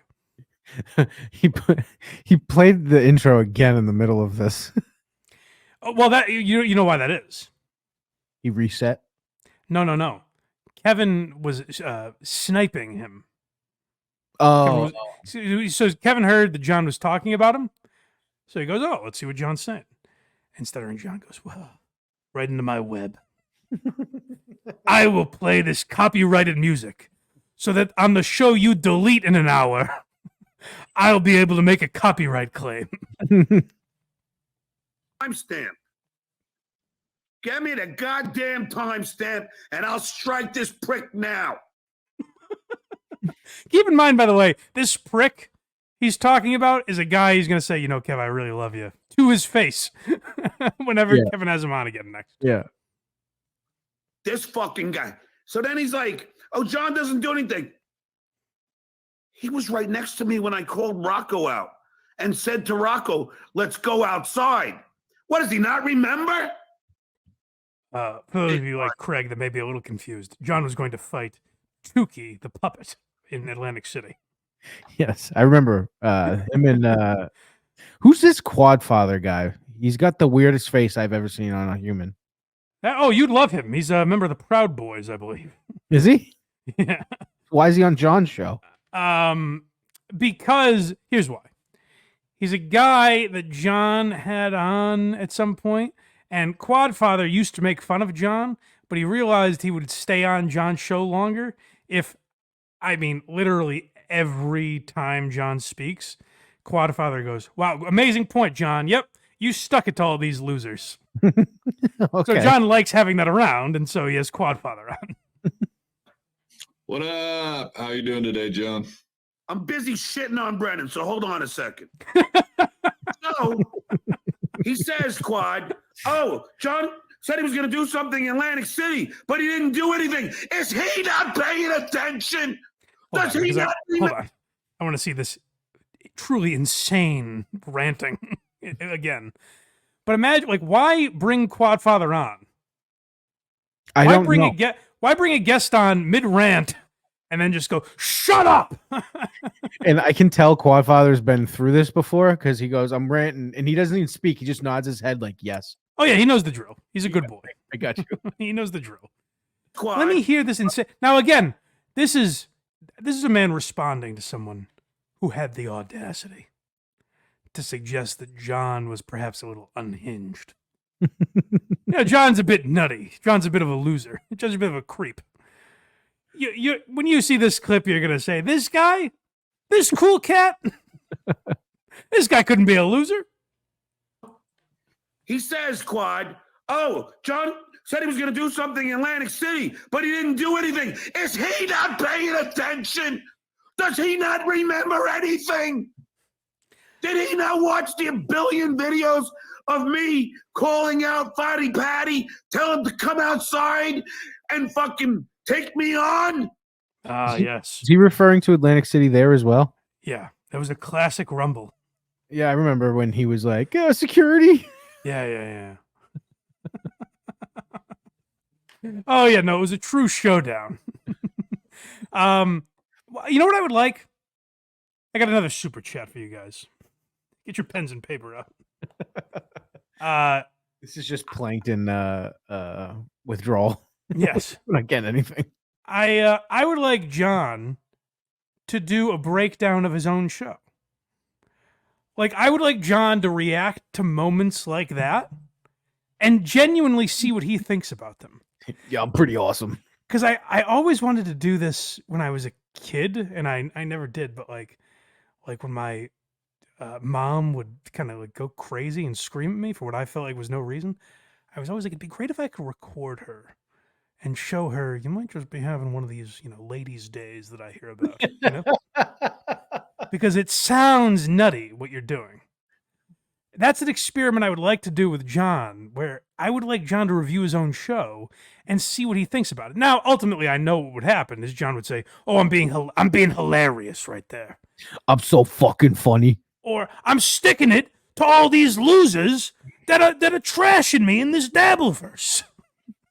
It would be one of those two, most likely. Either that he's being hilarious or he's fighting back. I never drew first blood. He just goes Rambo. But he says that daily, probably. Yeah. Oh, God. But I would like to see John, like, lucidly, if that's possible, evaluate himself and see if there's anything. If John can for a moment relate to us, you know what I mean? Like, and by us I mean the people that make fun of John. Does John think there's anything worth mocking? Or does he think it's all completely insane? Like, we're all having this mass psychosis. We all think that John is crazy and funny to make fun of, but we're all wrong. Like, is that possible? I think so. He's saying that I just bullshit. Really, Kev? Really? Let's see into that one. This is like me. This is like if someone broke down my show and was like, he rambles on to, we get it, Mike. You think these guys had influence in comedy back in the day. This is like if I went, oh, you really think I do that? You think I repeat myself on how innovative this guy was over and over again? How dare you? It's like, yeah, no, John, some of us have flaws, and sometimes you have to realize them, you know? No, he's a goody two shoes, left-leaning. I get along with everybody. What's the problem? Well, that's my favorite thing. I haven't heard him do it lately, but my favorite thing is when he's like, they're all after me because I'm a Trump supporter. I mean a Trump hater, rather. Trump hater, I'm sorry. You fucking cocksucker, bone-smoking, faggot, homo piece of shit. Whoa, John. You know, it's weird. We've never gotten a copyright claim for playing that. I say the C word once, and all of a sudden. Oh, I know. That was 90 minutes in. Was that rectified, or was it still... I did not check, honestly. Let me look. That's okay. That's okay. I'll look later. I'm curious, because that's never happened. Yeah, for those that don't know what we're talking about, last week's episode was flagged because we said a naughty word. A word that Kevin's probably not afraid to say. You know what's very funny about that, by the way? What? I was in the process of disputing it, and it says you can't say words like F******. Like it said that. Well, how am I going to know what it is? And then it said N******. Oh, Jesus Christ. I was like, Jesus, you too. You know what's funny? I ordered, I mentioned this on KMS today. I've ordered a bunch of albums, on like old comedy albums. Yeah. And one that I ordered it's titled Richard Pryor, That N-Word's Crazy. Yeah. You got vinyls? Yeah. Oh, nice. But it just says it, like, on my phone. And I'm like, am I going to get in trouble for this? Is YouTube going to take everything away from me? Probably, yeah. Now we're at Vegas. Okay, so I mentioned this earlier. You remember how you remember how last week we talked about John? I don't know how well you remember it. John literally said, he called it Hunchbackamania, Mm-hmm. and said, I'm going to pay, he suggested Patrick Melton and Took. He said Rocco Burrow is what he said. I'm going to pay those guys a visit. Okay, so this is John now. When people call him out and say, John, you don't follow through on things, this is John's response. So then he said, well, I didn't go to Vegas like I said I was going to go. Quad, haven't I said I'm not going to Hackamania? But I am. Yeah, always.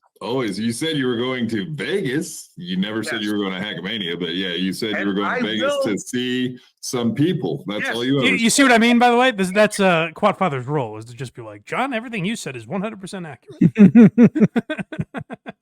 Seems fun. I'm going to Vegas, you dumb fuck.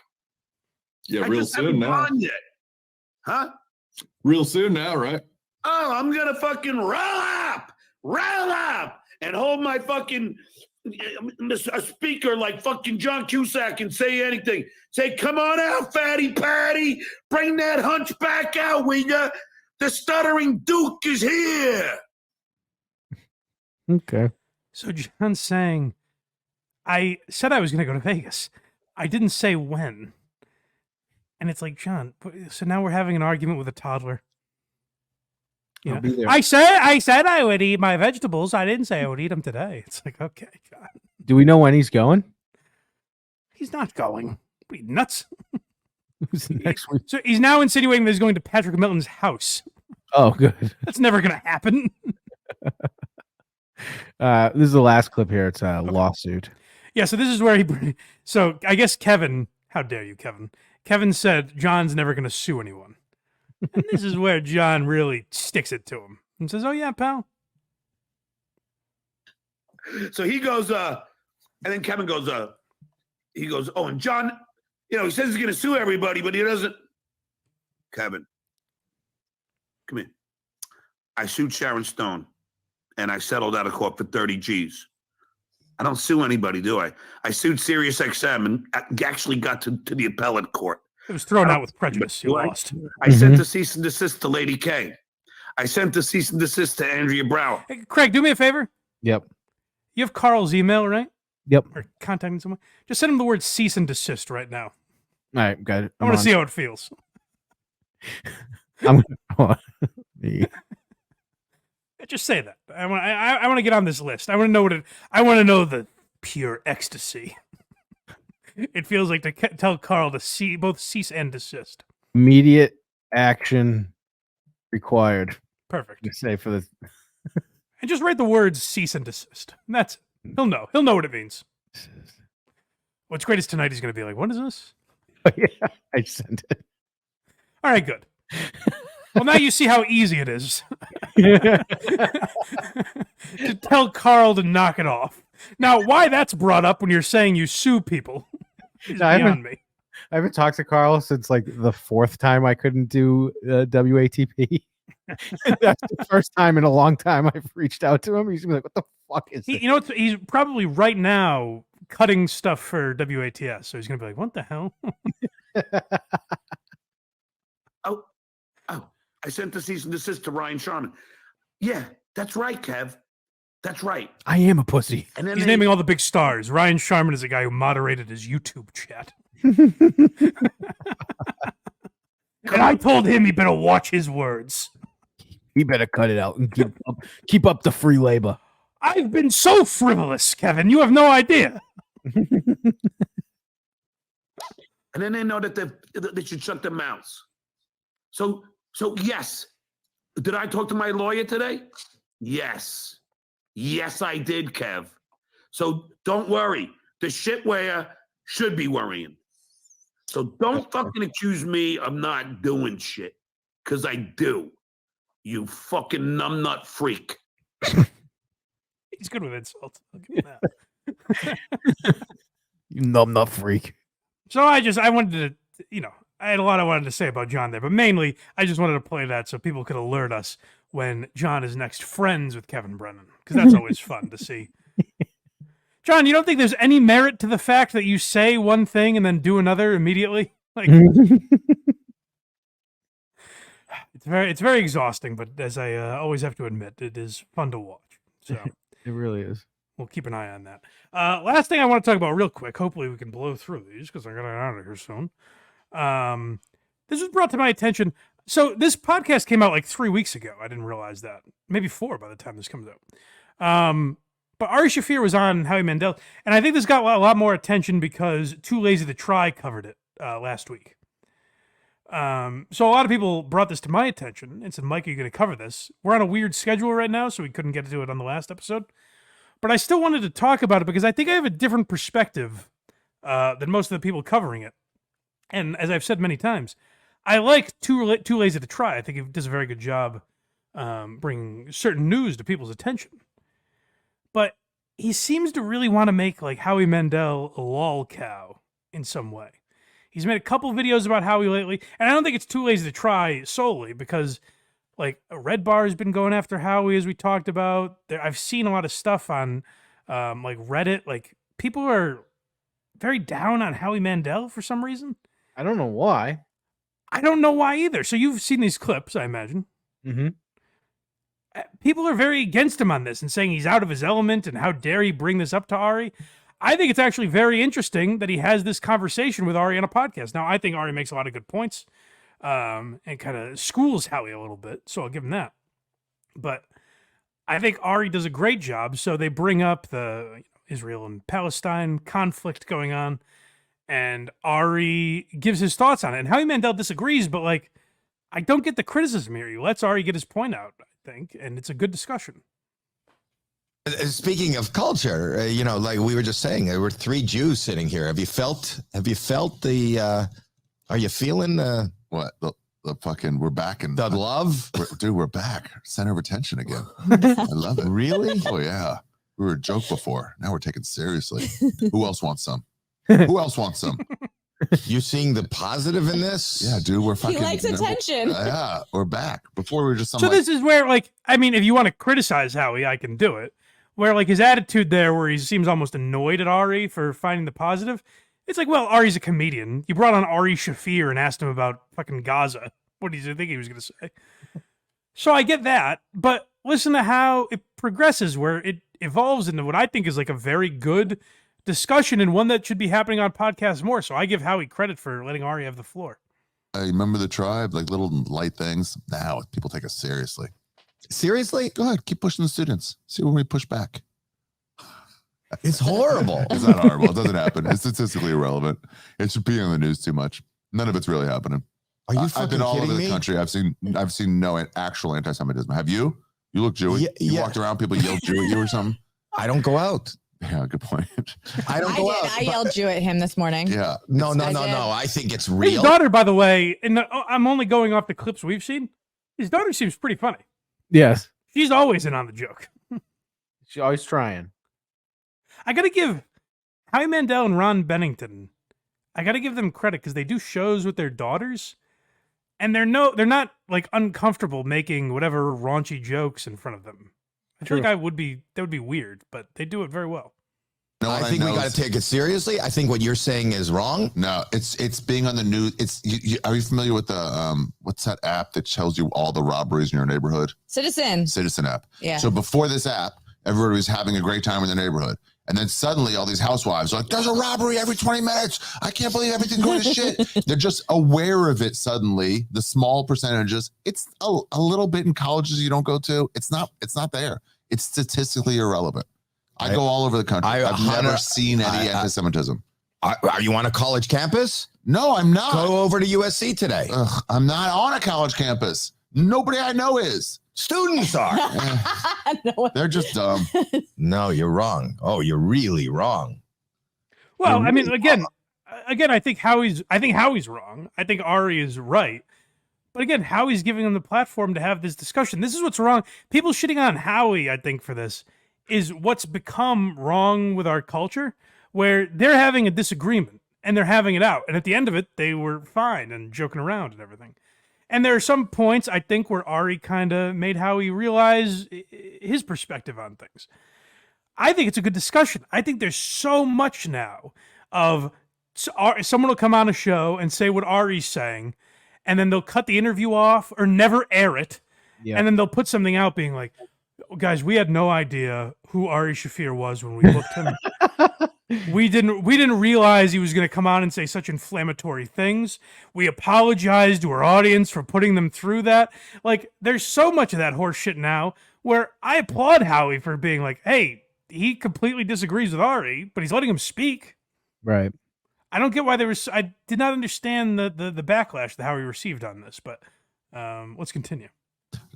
Bro, if you shut the laptop, you'll never see it. You'll never know it exists. Oh, I believe that you can hide from it. I believe that you can be out in the world, never seeing a single thing. It's just a Citizen app. It's just another Citizen app thing.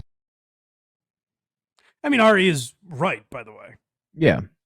That's what all of it is the media trying to scare us that this is all real. Like, the idea that racism is worse now than it was in 1965 is insane, but they get people to believe it because they show you articles repeatedly. Like, they show you the articles that they want to show you over and over again.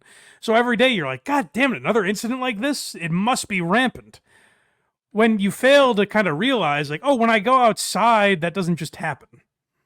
Yeah, I do a podcast at Newsmax, so I'm feeling Howie right now. But I think there's something to be said for what Ari's saying, because to your point, you're doing a podcast with a guy who has to talk about that every day. You know what I mean? Like, if Jerry doesn't find an article about the stuff that these guys are talking about, he doesn't breathe. You know, like that's his oxygen. He needs that. So you're seeking it out. Whereas, like, if you just, close your laptop, close your phone, and live your life, like, See, I think it's somewhere in between where both of them are saying it is. well, that's ultimately always the answer. Yeah. But again, people were shitting on Howie for this, and I don't understand. I think that's the opposite reaction you should have as a fan of comedy or free speech or any of that stuff. Is like, hey, Howie is giving Ari a platform to say this stuff, and he's also disagreeing with him. So no matter what side you're on, you should be pro Howie in this moment, I think. Right. But I think ultimately I side with Ari. But Friends in Israel. That's a no. If you have to think that long. Well, this is where Howie is wrong, where I don't think he knew who he was talking to. He says, do you have friends in Israel? Ari was raised Orthodox Jew. Like, he has deep ties to Judaism. Yes. So if he thinks he's going to be like, what do you even know, Jews, Ari?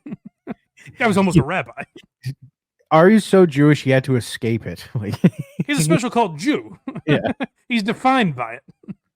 Yeah, my rabbi still lives there. Do you talk to him? I haven't in a bit, no. But I would imagine how he would feel if you said that in front of him. What? There's no anti-Semitism? Yeah. My sisters are Orthodox Jews. They're like, it's everywhere. I'm like, I'm not saying it. They're like, do you see this anti-Semitism? I'm like, no. I saw some comic get like banned out of a club, and people are like, have you never seen this before? I'm like, that club's banned people in the past for not that.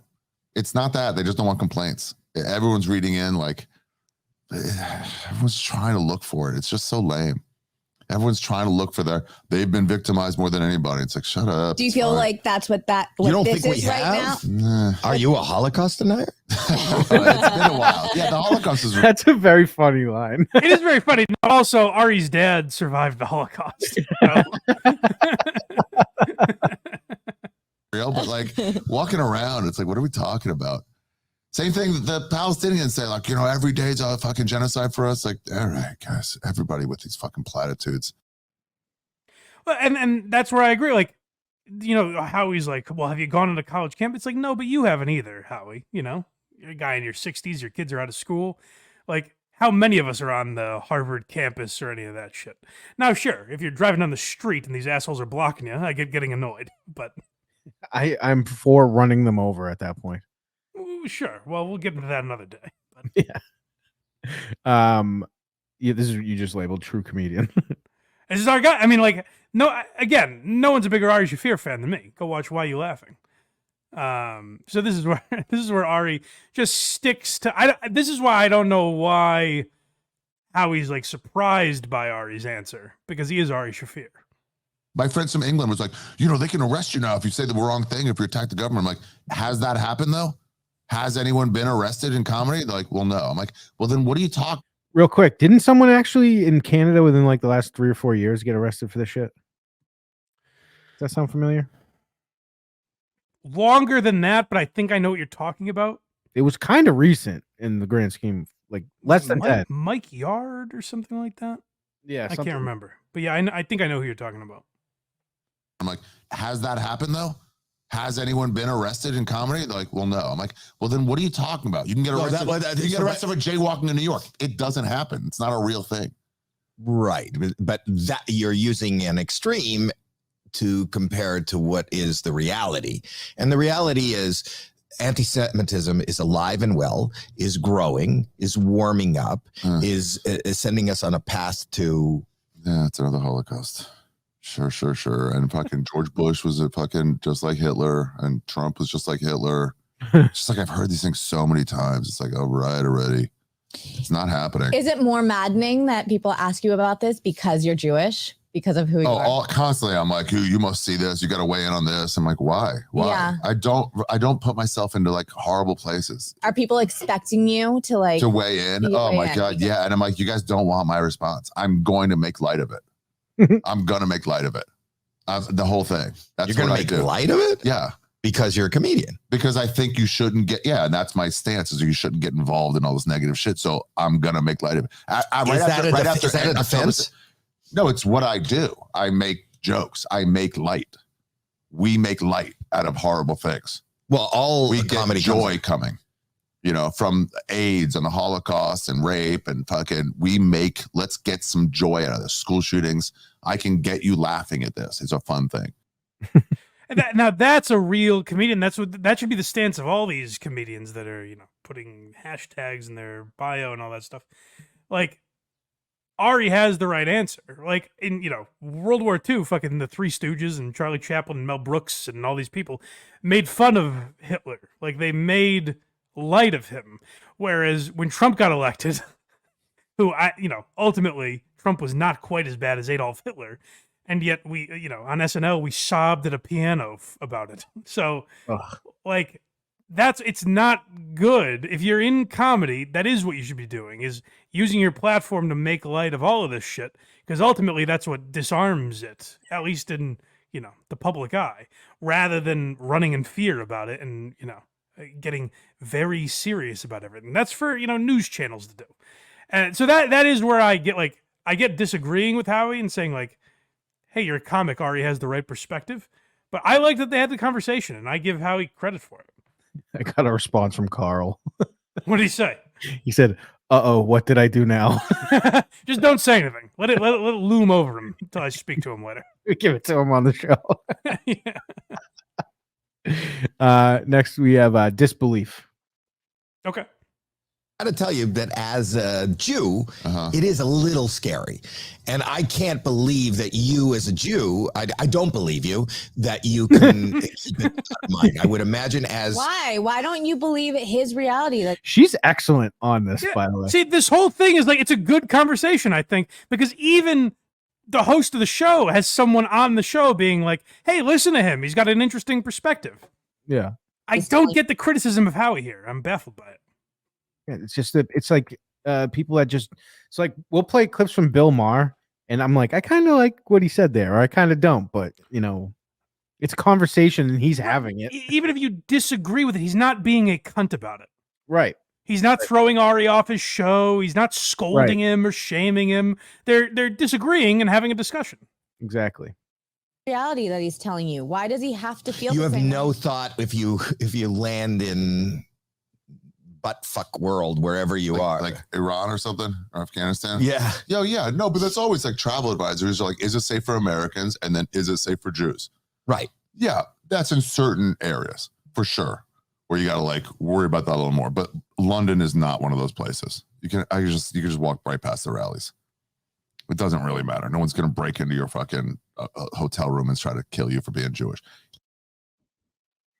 And and then I'm sure there are other people that will shit on Ari for this, but it's like, this is also his experience, Right. So I have no problem with this. It's funny because, like I said, the episode came out a few weeks ago, and I was like, why is it getting attention now?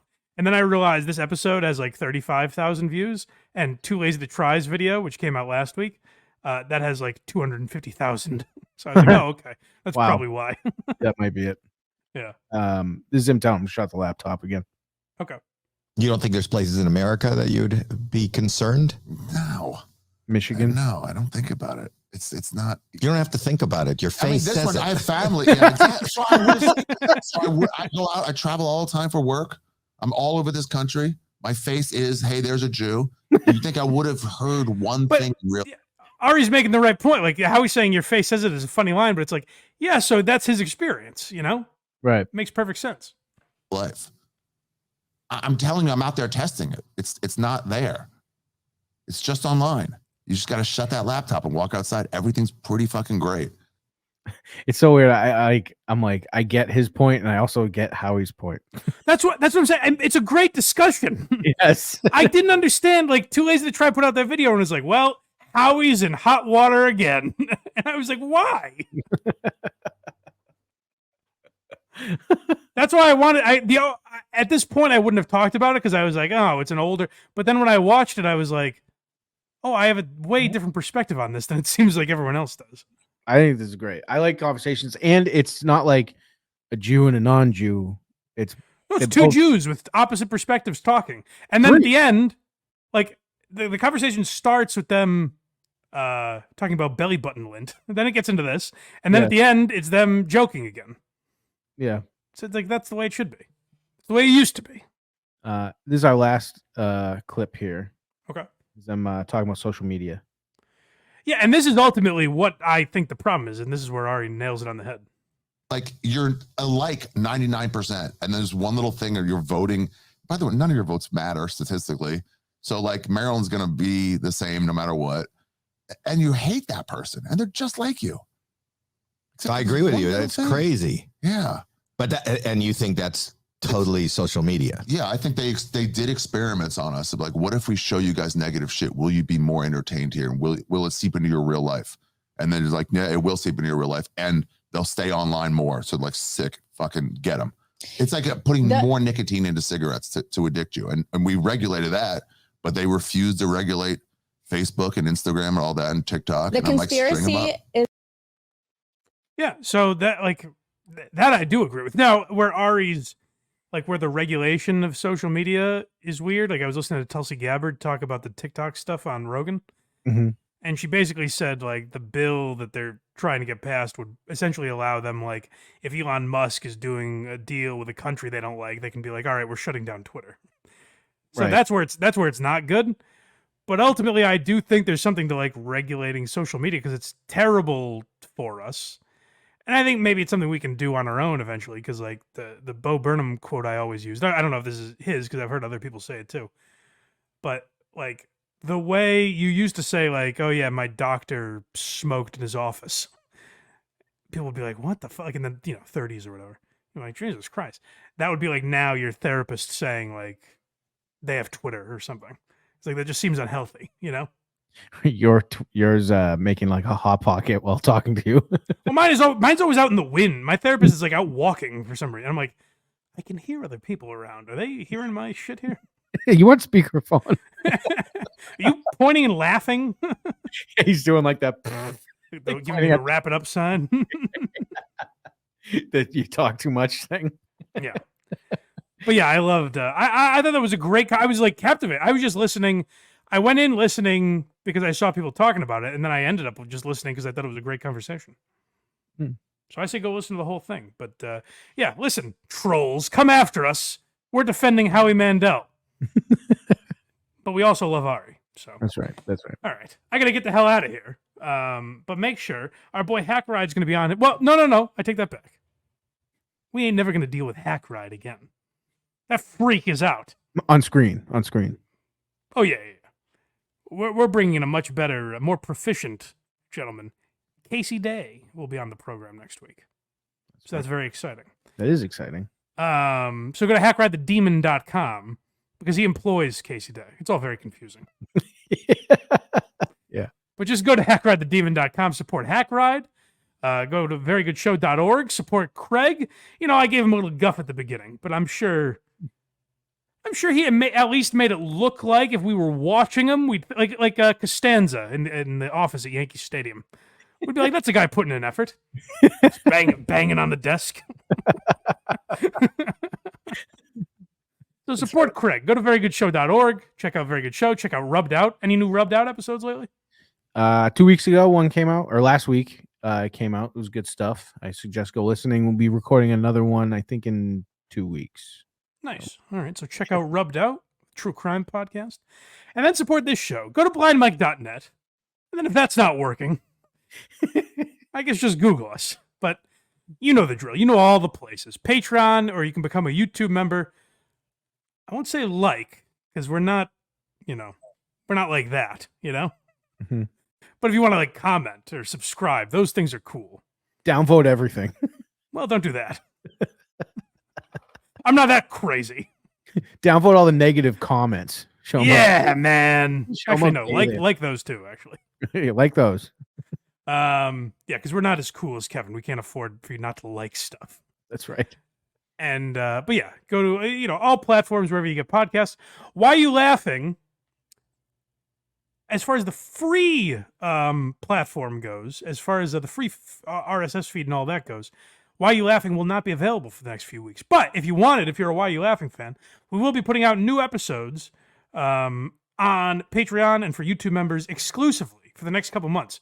This is while we stockpile episodes because we're on such a weird schedule lately. So if you're Why Are You Laughing fan and you're looking for the show, make sure you do that. We appreciate it and appreciate you guys supporting the show. Let's get the hell out of here. And we have a mean transition. Hey, it's Boogie. Sappers clear the way. Everyone all the way. Now, this is very interesting. Now, really, ladies, if you're listening, and men, and everybody in between. If I tell you you've got a homicide, buddy, you've got a homicide. I hope to hear from you soon. I am proud to own the Trumpy Bear, and I will always be proud to be an American. Until then, have yourself a great day, and as always, rock on.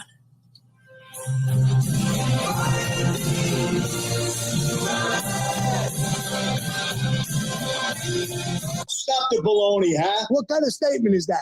I wrote it. One of my favorite players to cover when he was here was Mike Vrabel. Tell me Mike Vrabel's story. Whatever, dude. I keep it cool at the gym.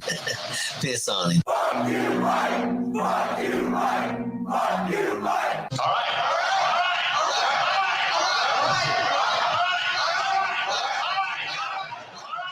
Stop, my belly hurts. My dad was in the military. Can